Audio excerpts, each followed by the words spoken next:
Guys, তোমাদেরকে স্বাগত মাছ পাগলের আরো একটি নতুন ভিডিওতে।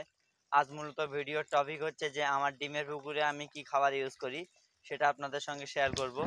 মূলত এমনি সময়ে খোল মারা আছে এবং মাটির অন্যান্য খাদ্য মারা আছে, কিন্তু বিকাল টাইমে যে খাবারটা আমি দিয়ে থাকি সেটা হচ্ছে নিউট্রি চয়েসের 2 কিলো ম্যাশ নিলাম এবং দেখতে পাচ্ছ আমি খুব সুন্দর করে একটা বেড়ি টাইপের তৈরি করে রেখেছি। এতে খাবারটা দিলে খাবারটা কম নষ্ট হয় না বললেই চলে।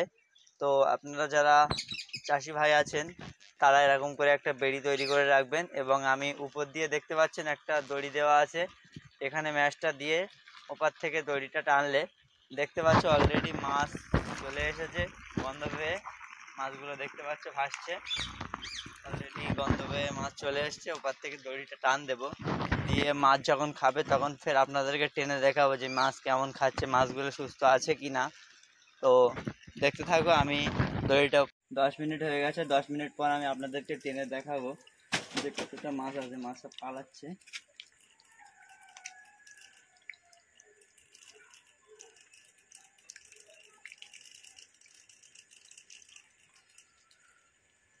মাছ থাকবে বলে মনে হচ্ছে।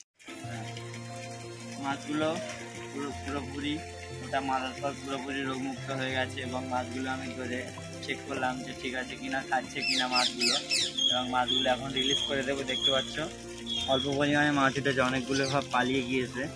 তো ধরলাম এই মাছটা এবারে উঠবে, এই বড় সাইজের মাছটা এবারে উঠবে।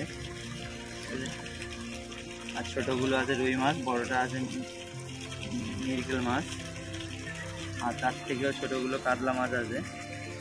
তো এখন মাছগুলোকে আমি রিলিজ করে দেবো।